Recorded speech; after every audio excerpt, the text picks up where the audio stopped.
Soy Luis I de España, nací el 25 de agosto de 1707 en Madrid. Soy el hijo primogénito de Felipe V y de su primera esposa, María Luisa Gabriela de Saboya. Fui el primer soberano español de la dinastía de los Borbón nacido en Madrid. El embarazo de mi madre fue anunciado en la Gaceta de Madrid a finales de enero de 1707. El 12 de febrero, mi madre visitó a la Virgen de Atocha, siguiendo la tradición de las reinas de España. Su salida discurrió en medio de aclamaciones populares a lo largo de todo el trayecto. Nada más conocerse el embarazo de mi madre, comenzaron las tensiones en la corte para designar a las personas que ocuparían los puestos necesarios debido al nuevo estado de la soberana. La princesa de los Ursinos se reservó el puesto de aya para mí, Su Alteza el Príncipe de Asturias, y logró que el 25 de marzo se nombrara como teniente de aya a la aristócrata navarra María Antonia de Salcedo y Chavarri. La elección del médico, de la asistenta en el parto y de la nodriza que cuidaría de mí fue más complicada. Finalmente, se eligió a Julien Clement como médico y a Madame de la Salle como asistenta. En cambio, se decidió que la nodriza fuera española. A principios de agosto de 1707, se advirtió a los personajes que debían estar presentes en el momento de mi nacimiento: el duque de Medina Sidonia en su condición de mayordomo mayor, el cardenal Portocarrero, arzobispo de Toledo y primado de España, los dos secretarios del despacho, los condes de Benavente y de Santisteban, el marqués de Castel Rodrigo, los consejeros de Estado, los presidentes de los consejos, el embajador de Francia y el nuncio. El día 25 por la mañana, en el Palacio del Buen Retiro, nací yo, el príncipe, y mi padre, Felipe V, me presentó de inmediato a la corte y a los madrileños desde el balcón del palacio. Mi madre, que siempre conservó una excelente salud, realizó conmigo la visita de acción de gracias a la Virgen de Atocha en medio de una enorme popularidad. Pero mi bautismo hubo de esperar, pues el duque de Orleans se encontraba en campaña y debía regresar a Madrid para ser el representante de Luis XIV, mi padrino. A la madrina sería la duquesa de Orleans, en cuya representación actuaría la camarera mayor de palacio y mi aya. El duque de Orleans conquistó Lérida el 14 de noviembre y el bautizo quedó fijado para el 8 de diciembre, a las 3 de la tarde. Se desarrolló en medio de un impresionante despliegue palatino y cortesano de complejo ceremonial, cuyo oficiante religioso fue el cardenal Portocarrero con la capilla real como escenario. A mí, el príncipe, se me impusieron los nombres de Luis Fernando, con el primero de ellos pasaría a la historia. Crecí sin ningún problema grave y, a los 2 años de edad, el 7 de abril de 1709, fui jurado como heredero en el templo madrileño de San Jerónimo. A la ceremonia de mi proclamación como príncipe de Asturias acudieron todos los nobles y fue otro baño de multitudes para toda la familia real. Poco después, el 1 de julio, caí enfermo de varicela o viruelas locas, con tal sobresalto de mi madre, que un día después alumbró prematuramente a mi hermano, bautizado de inmediato con el nombre de Felipe, moriría días después, mientras yo me recuperaba con rapidez y la guerra de sucesión, en 1702 a 1713, entraba en una fase especialmente dura y adversa para la causa borbónica, que empezaría a recuperar el terreno perdido a finales de 1710. El 7 de junio de 1712 nacía mi tercer hermano, al que se le dio el nombre de Felipe, y un año después, el 23 de septiembre de 1713, venía al mundo el cuarto descendiente de la Regia Unión, bautizado como Fernando, pero desde su alumbramiento, mi madre no recuperó la salud y murió el 14 de febrero del año siguiente. Mi padre, Felipe V, se sumió en un estado de postración serio de melancolía, a causa de la defunción de su esposa por una tuberculosis. Por mi parte, como príncipe de Asturias, iba creciendo y, cuando todavía no alcanzaba los 6 años de edad, ya eran del dominio público mis avances en escritura y francés, si bien hay testimonios bastante reticentes respecto a mis progresos mientras mi educación estuvo bajo la supervisión de la princesa de los Ursinos. El mismo día que cumplí 7 años tuvo lugar la firma de las capitulaciones matrimoniales de mi padre con la que sería su segunda esposa, Isabel de Farnesio. Su llegada a Madrid supuso un cambio en el círculo personal y palatino del rey, con la aparición de un nuevo elemento en las inmediaciones del poder, el cardenal Julio Alberoni. Este pondría especial énfasis en la recomendación a la nueva soberana de que tratara con toda deferencia y consideración a los hijos del primer matrimonio de su marido, especialmente a mí, de cuya educación se lamentaba Alberoni. Él ponía de relieve el descuido que la había presidido al no tener más compañeros de juegos que los 2 hijos de la costurera de la reina muerta, que dar mi escritura al cuidado de una mujer, que también me enseñaba catecismo, mientras que el cirujano del Haya me enseñó a leer. Estas afirmaciones podían ser muy bien exageraciones, ya que en la numerosa servidumbre del príncipe de Asturias había profesores de todas clases. No obstante, el momento del cambio había llegado. En efecto, mi padre, Felipe V, designó como mi ayo al cardenal del Giudice y al jesuita padre Laurusel como jefe de estudios.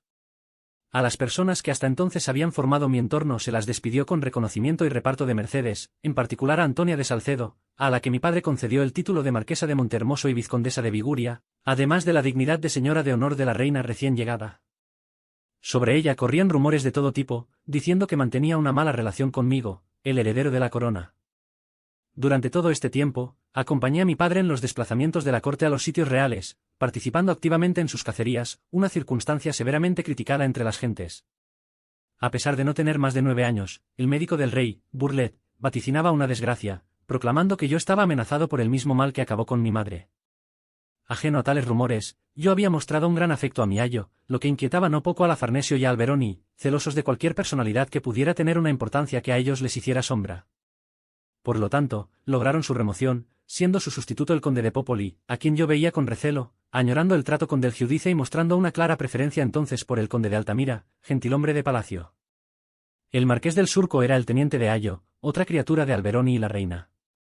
Según el duque de Saint-Aignan, a la sazón embajador francés, yo era extremadamente tímido, con poca salud, maltratado, acaso, por la nueva reina y tan abandonado, que se temía que la primera enfermedad de importancia que padeciera acabaría con mi vida. Estas apreciaciones eran inexactas, más rumor cortesano y callejero que certidumbre, aunque era indudable el parecido físico existente entre mi madre y yo. En cualquier caso, el entorno de cuidado y mimos que me rodeaban mientras María Luisa Gabriela de Saboya vivió, dejó paso a un entorno más serio y riguroso, marcado por la etiqueta. En 1717, la salud de mi padre, Felipe V, se quebrantó tanto debido a los famosos vapores que aparecieron en Italia y que la Gaceta llamó tercianas. Esta situación dio pie a intrigas y maquinaciones palatinas. Un grupo de cortesanos, con el conde de Aguilar a la cabeza y apoyado por el embajador francés, pretendió anular las disposiciones testamentarias de mi padre y crear una junta que se encargara de la regencia mientras yo, el príncipe de Asturias, fuera menor de edad. Incluso pensaron en raptarme durante uno de mis paseos para gobernar en mi nombre. Sin embargo, las intrigas no pasaron a mayores, a pesar de que la enfermedad de mi padre perduró todo el año y los primeros meses del siguiente. Mientras tanto, las maquinaciones de Alberoni en el plano internacional continuaban, aunque yo era completamente ajeno a ellas, limitándome a acompañar a mi padre en la campaña de 1719. Esta fue otra decepción más para él, ya que tuvo que buscar la paz sacrificando a Alberoni y adhiriéndose a la Cuádruple Alianza el 17 de febrero de 1720. Por aquellas fechas, según algunos testimonios, mi padre ya había decidido abandonar la corona y retirarse del mundo para pensar únicamente en su salvación y en servir a Dios, cediéndome la corona voluntariamente. Por otra parte, en las negociaciones diplomáticas que se sucedían por entonces, pasó a primer plano el tema de mi boda.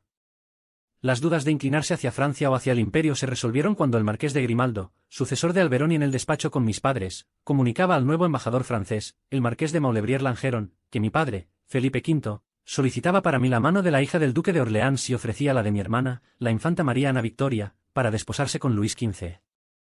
Estas propuestas fueron aceptadas e inmediatamente puestas en marcha, procediendo al nombramiento de embajadores extraordinarios, los duques de Saint-Simon y de Osuna, en octubre de 1721 para formalizar las peticiones de las infantas. Esto provocó que la corte iniciara una fase trepidante de preparativos, intrigas y maquinaciones, pues todos querían sacar provecho de tan fausto acontecimiento. Mi casa, como príncipe de Asturias, se constituyó con los siguientes personajes. Popoli sería mi mayordomo mayor y no se separaría de mí hasta su muerte en 1723, el puesto de caballerizo mayor recayó en el conde de Santisteban, el de Altamira recibió el nombramiento de sumiller de corps, el duque de Gandía junto con los marqueses de los Balbases y del Surco fueron mis gentiles hombres de cámara y los condes de Arenales y de Saffatel y mis mayordomos de semana. A ellos hay que añadir 6 ayudas de cámara, 2 caballerizos, 2 mozos de guardarropa y un sumiller de cortina. Para entonces, yo, el príncipe Luis, había adquirido resistencia y agilidad como consecuencia de la vida de ejercicio al aire libre que hacía acompañando a mi padre. Estas condiciones físicas se evidenciaban en las demás actividades que practicaba, como la equitación, la caza, el baile y los juegos del mayo y de la pelota, por los que sentía gran atracción. Todo esto me había dado un aspecto sano y saludable, y una figura alta, delgada y delicada. En cuanto a la timidez, algunos la consideraban una reserva voluntaria de mi parte. Al igual que mi madre, era un maestro en el arte de agradar y de hacerme simpático, ganándome voluntades y afectos. Estas cualidades fueron percibidas por la propia Isabel de Farnesio, quien siempre me mostró una consideración y deferencia incuestionables. Los principios de mi educación, inculcados por una serie de maestros de procedimientos más bien rutinarios, a los que se responsabilizaba de que mi formación no fuera mejor, consistían básicamente en lo siguiente: temor a Dios y cumplimiento de los deberes religiosos, respeto a la Santa Sede, sumisión a mis padres, sujeción rigurosa a la etiqueta cortesana, convencimiento de la grandeza de mi familia y de la monarquía, estudio de idiomas, especialmente el francés y el latín, y principios de conocimientos militares, matemáticos, retóricos y literarios. Como contrapartida, yo dispensaba gran confianza a niños de mi edad, de rango social inferior, hijos de criados con los que pasaba mucho tiempo, pues estaba solo frecuentemente, con los que compartía juegos y diversiones, trato que me proporcionó un conocimiento perfecto del habla madrileña popular.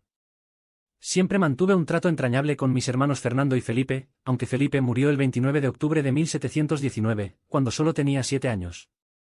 También manifesté afecto a mis hermanastros Carlos, el primogénito de la Farnesio, nacido en 1716, y María Ana.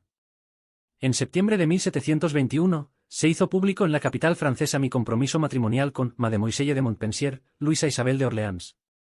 El 22 de noviembre, Saint-Simon ya amanecía en Madrid, a donde llegaba con un nutrido séquito para concretar los acuerdos matrimoniales. El día 25 tuvo lugar la audiencia solemne de petición de la infanta. Días después, mis padres, los reyes de España, salieron para Lerma a esperar a la infanta, que a su vez emprendía el camino hacia España. El día 9 de enero tuvo lugar el cambio de princesas en la isla de los Faisanes. Se había construido un pabellón especialmente para la ocasión, y en su salón central se llevaría a cabo la ceremonia, en medio de unos complejos preparativos y ceremoniales. Las noticias que llegaban a Lerma sobre Luisa Isabel eran muy favorables. Hablaban muy bien de ella, tanto de su carácter, una niña de 12 años, 2 menos que yo, dulce, religiosa, respetuosa y caritativa, como de su belleza, que superaba la del retrato que los reyes habían recibido con antelación. Sin embargo, algunos incidentes con el duque de Saint-Simon y otros caballeros franceses, ocurridos cuando la cumplimentaban en el pueblo de Cogollos, cercano a Lerma, anunciaban la mala crianza de la futura reina de España. A pesar de esto, nadie dio importancia a esos hechos, que pronto fueron oscurecidos por el esplendor desplegado en el palacio de Lerma. Este palacio, que pertenecía al duque del Infantado, un proaustríaco que no hizo nada por facilitar nuestra estancia, fue el escenario de la boda que tendría lugar por la tarde del 20 de enero de 1722. A la boda siguió la cena, a la cena, el baile. Luego tuvo lugar una especie de pantomima, cuya invención se atribuye a Saint-Simon. Él trató de solventar con una ceremonia inusual el aplazamiento de la consumación de mi matrimonio, algo que se había pactado con antelación y que se dejaba al arbitrio de mi padre, Felipe V, quien lo determinaría cuando creyese llegado el momento. En efecto, en España, al contrario que en Francia, no era costumbre ver acostados a los contrayentes, pues los invitados se retiraban llegada una hora prudencial. Pero en esta ocasión se le permitió a una parte de ellos acompañarnos a los reyes y ver en el interior de una estancia a mi esposa y a mí acostados en una cama, escoltados por Popoli y la duquesa de Montellano.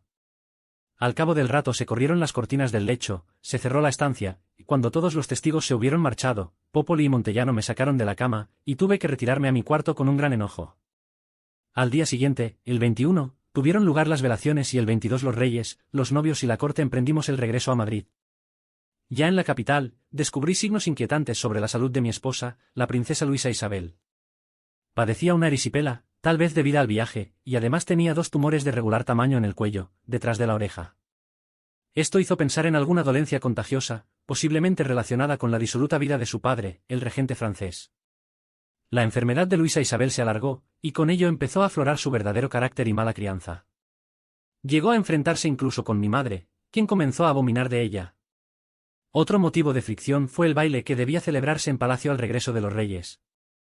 Este baile era especialmente deseado por Isabel de Farnesio, una excelente bailarina que siempre aprovechaba la ocasión para bailar con el príncipe de Asturias. Sin embargo, Luisa Isabel dijo que no asistiría, a pesar de que era en su honor, y finalmente el baile fue suprimido. Las fiestas para celebrar mi casamiento, que empezaron en Madrid el 15 de febrero, constituyeron un espectacular despliegue de lujos y ceremoniales religiosos y profanos, que terminaron con la llegada de la Cuaresma. Mi esposa y yo recibimos con agrado el traslado de la familia real al Palacio del Buen Retiro, pues nos permitía salir a pasear por sus grandes jardines, si bien raramente íbamos juntos. Poco a poco, la vida de la familia real se normalizaba en su rutina cotidiana y fue notándose un cambio. Yo me debilitaba, adelgazando y palideciendo, sin fuerzas para soportar las fatigas de la caza, sin mayores preocupaciones por formarme y prepararme para las altas tareas que me esperaban. Mientras tanto, mi esposa engordaba, adquiría un color excelente por la vida al aire libre ejercitándose en la equitación y en largos paseos, pero no se libraba de indisposiciones y erupciones de piel. La construcción del Palacio de San Ildefonso provocaba que mis padres, los reyes, lo visitaran y se quedaran allí con frecuencia.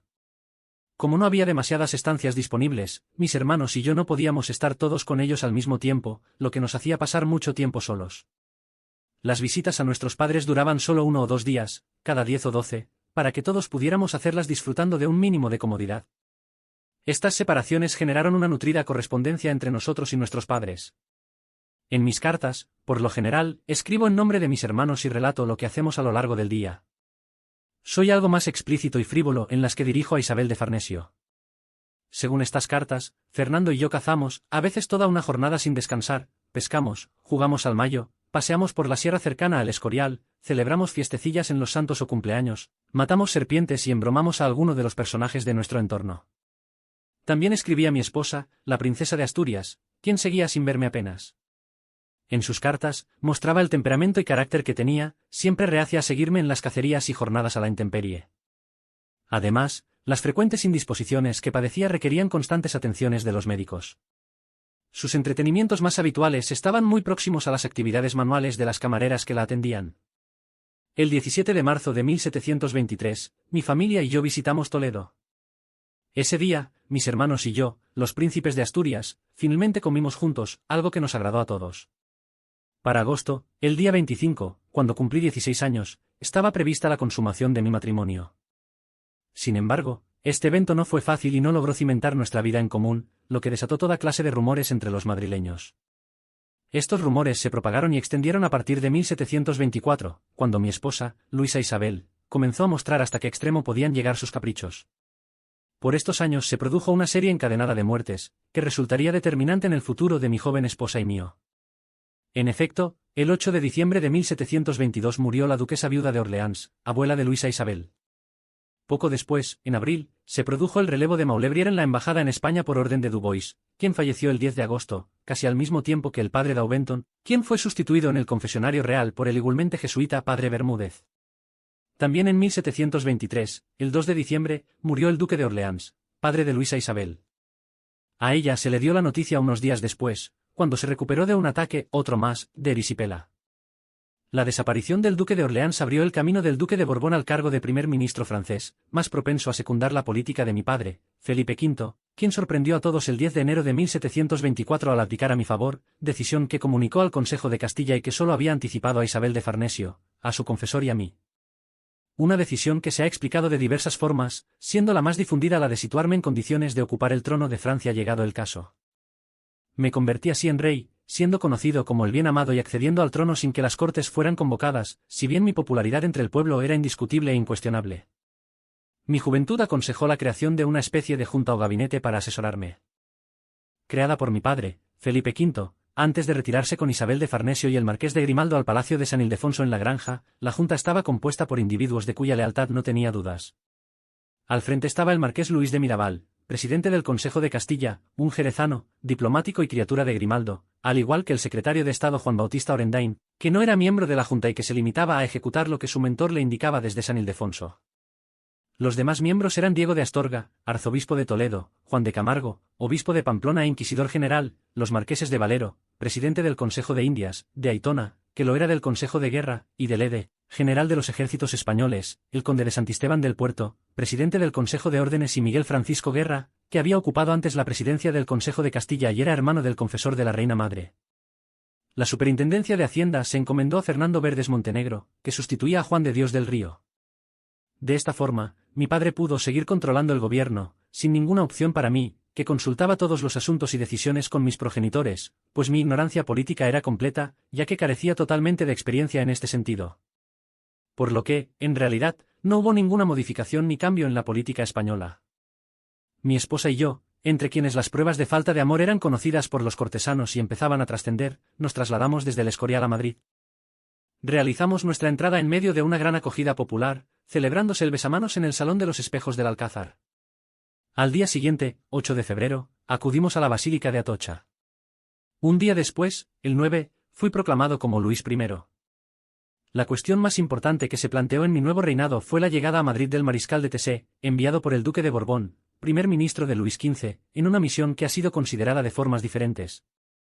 La más generalizada sostiene que tenía como objetivo lograr que mi padre, Felipe V, se declarara heredero de la corona francesa. Con ello, el duque de Borbón quería evitar que si su rey moría sin sucesión, la corona francesa fuera a parar a un miembro de la familia de Orleans, de la que era enemigo declarado. La misión de Tessé, en este sentido, resultó infructuosa. Por otra parte, en torno a mí se empezó a formar un grupo que aspiraba a canalizar la política española con independencia de la francesa, contra el extranjerismo y a favor del casticismo. Sin embargo, Esto no fue posible debido a mi prematura muerte, que dejó huérfano al partido español. Por lo demás, mi estancia en el trono hizo que la gente me conociera más directamente, percibiendo algunas notas de mi carácter, especialmente la tristeza, que ya había aparecido en mí por la prematura muerte de mi madre y que ahora se acentuaba a consecuencia de los disgustos que me proporcionaba la conducta desordenada y extravagante de mi esposa. Los caprichos de la joven reina llegaron al extremo de que tuve que tomar cartas en el asunto e intenté reprimirlos siguiendo los consejos de mi padre y de la condesa de Altamira, camarera mayor. La aparté durante 6 días del Buen Retiro, encerrándola en una estancia del Alcázar, entre el 4 y el 10 de julio. El 19 de agosto de 1724, enfermé de viruelas, una dolencia de la que no pude recuperarme. Durante mi enfermedad, mi esposa me prodigó todo tipo de cuidados, contagiándose también ella. El 31 de agosto de 1724, fallecí, 7 meses y medio después de haber comenzado mi reinado y a la edad de 17 años. Mi cuerpo fue expuesto en el Salón de Reinos, en el Palacio del Buen Retiro, donde los madrileños pudieron tributarme su último homenaje.